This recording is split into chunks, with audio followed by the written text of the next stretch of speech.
Now, speaking of, Donald Trump's decision to pick Kash Patel to head up the FBI likely has Prince Andrew trembling in fear. Now, this is because Patel has previously called for the Epstein and Diddy list to be made public. And once he begins his new role, well, he very well may do that.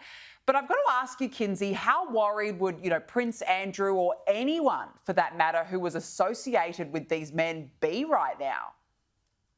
Well, we do have to wait to see if he's confirmed, but you're right. He said that he wanted to expose what he sees as corruption of the deep state and restore faith in federal agencies by allowing full disclosure with the public and the world.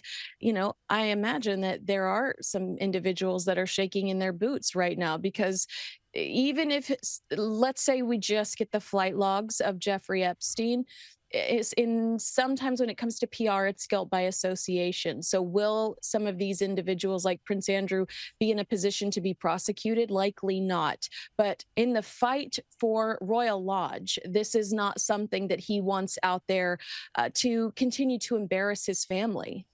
No, oh gosh, another embarrassment for the family. But, Donald Trump has said that he would release the files. So let's wait and see. I'm sure the world is waiting to see what could possibly be on those files if that's the case. Now, Kinsey, Democrat Senator John Fetterman joined the ladies of The View recently, the lovely ladies of The View, and left co-host Joy Behar in shock after he called for Trump's New York case to be pardoned, admitting that the charges against him were politically motivated. Here he is. Have a look at this. Biden's decision to pardon his son Hunter is facing bipartisan backlash. Even the Democrats are all over it. But what do you think? Is this much ado about nothing? It is his son, after all, and people do have sympathy for that. The case against Hunter Biden was really politically motivated, but I also think it's true that the trial in New York for Trump that was political as well too. Now is that, and in both cases, I think a pardon is appropriate. They'll say that about the J6 people too, though, right? That's what they're going to say on the other side. That is weaponized. I'm not referring to that. I'm talking about the New York trial. Kinsey, I always love watching the hosts of The View. They get so shocked and stunned by people actually liking Donald Trump. Who would have thought? I have no idea how the show is still on air. The only joy it brings me is when Whoopi Goldberg accidentally farts on air. Otherwise, it's just, a group of hysterical women, entitled women that lack self-awareness talking over each other. So I love clips like this because it just, shows you how out of touch they are, absolutely out of touch they are, and how unwilling they are to listen to the other side. That's their job. That is literally their job, and they never do. This is why I just think they're a failure. The whole lot of them. There's only one on there who has reasonable views. The rest of them are just so annoying. Now, look, footage of Donald Trump greeting Prince William, it's gone viral on social media, amassing millions of views. The two of them met at the grand reopening of the Notre Dame Cathedral after it was, of course, engulfed in flames back in 2019. But look how happy, Kinsey, I feel that the Prince looks.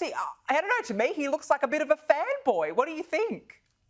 Yeah, I thought he just looked so tickled to be in Donald Trump's presence. At one point in this scene right there, Donald Trump points at Prince William and he says, "Good man, this one." And I wondered if he meant versus the alternative one, because it was very much good man, this one. And that made me laugh very much. All of the memes going around over the last 24 hours have been Donald Trump saying to Prince William, "I'm sending your brother back," and Prince William saying, "Please don't. You can keep him. You can keep him." I'm sure he is saying that. I wonder if Donald Trump, though, will follow through with that threat to deport the royals. We'll see.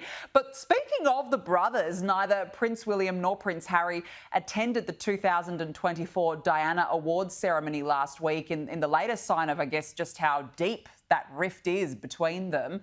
Kinsey, it's sad that this feud is still continuing, but the fact that neither of them attended, what does that say? I mean, why was Prince Harry in New York talking to some book club? I mean, what were you trying to promote there? Your book is out, Spare's out. I don't even think he really addressed Spare. He mostly addressed divorce rumors. So what does Prince Harry have to do that's so important that, I mean, we're seeing what Prince William's doing, whether it's supporting the Princess of Wales at her event for Christmas or shaking hands with the world leaders in France. Prince Harry is doing what? Promoting what gossip he can sell today. So I was really caught off guard by the fact that Prince Harry couldn't make it.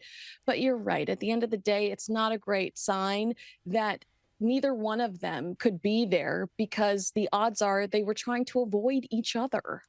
Yeah, that's clearly, I think, what's happened here. It's still going on. Now, Kinsey, a source has told OK that Meghan Markle reportedly feels betrayed by her neighbours after appearing on the documentary Prince Harry, the Lost Prince, to tell all about self-centred lifestyle. What more can you tell us about this? Well, Meghan feels hurt by a lot of people, but especially her neighbors.